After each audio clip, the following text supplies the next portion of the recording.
Speaking as we do about Liverpool, the imminent games that are coming up, Brentford at the weekend. I mean, we saw last night, David, they actually came from 2-0 down against City, didn't they? So they did get a draw. They are kind of the archetypal mid-table club when you look at the goals they've scored, the goals they conceded. Is there a worry at all, or do you think they'll have looked at this Forest game and go, that's the way to set up against Liverpool? Are you expecting a low block from them this weekend?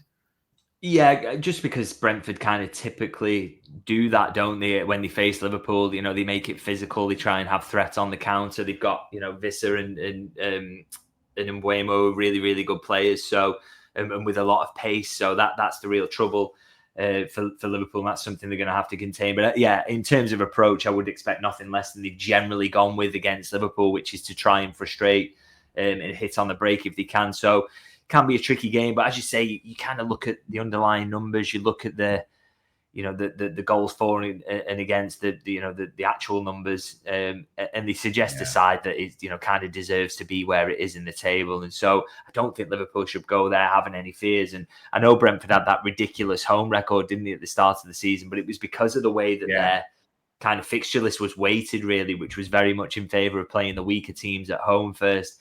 Now that's turning a little bit. Arsenal have won there despite their problems recently. I think Liverpool can go there and think that they can get the win. And I think it's important to do that as well because, you know, it's been a little bit of a up and down run recently in terms of results, if not in terms of performances. I felt they deserved more against Nottingham Forest. I felt they deserved more against Manchester United as well, by the way. And they definitely didn't deserve to lose against Spurs. So, but, you know, as much as that is true, I think you've got to kind of get it out of your system, haven't you? You've got to start winning again.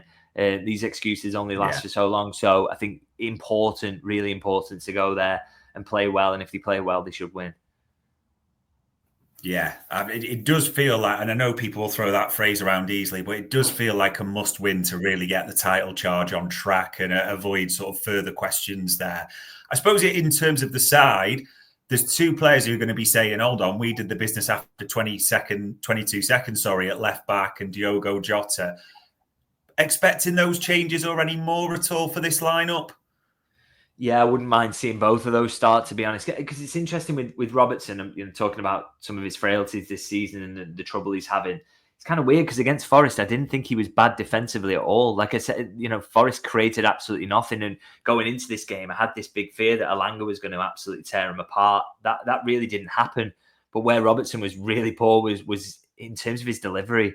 And on the ball, he was really weak there. So, you know, if he's not struggling defensively, he's struggling going forward. And I think you can see, I thought Tsimikas made things much better when he came on down that left-hand side. His set-piece delivery is much better.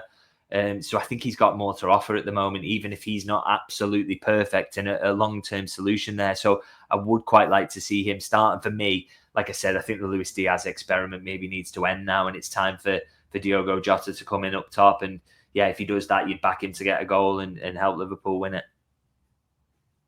Yeah, it would be a massive 3 points this weekend. And we finish as we always do on the wider football bit. Now, quite a lot of other teams played naturally last night. Chelsea drew, City drew, they were beaten. I mean, if you do look at that table, and despite what everyone says, it is a 6 point gap and 7 over Arsenal.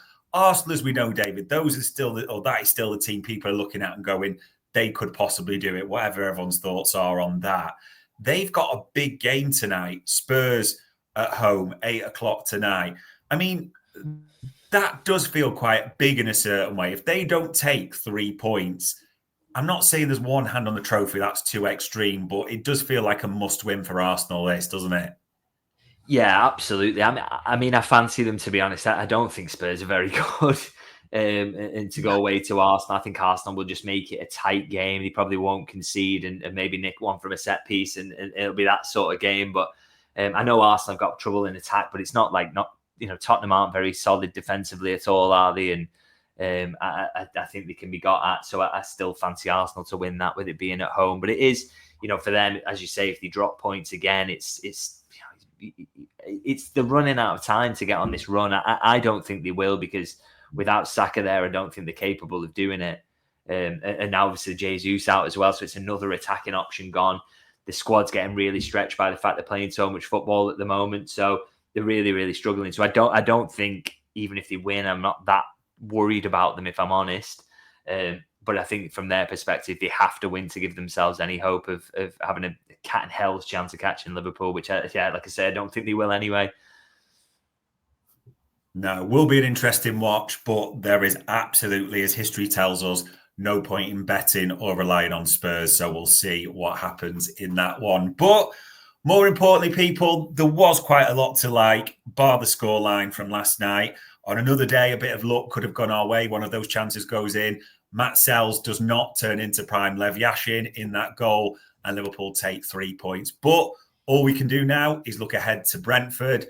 And naturally, we really need 3 points there. So fingers crossed for that one. All it leaves me to say, as ever, is David, for the time, the insight, for analysis, and for putting out full feelings around the January transfer window. It is much appreciated. Oh, thanks very much. And ladies and gents, that was another Media Matters for Anfield Index.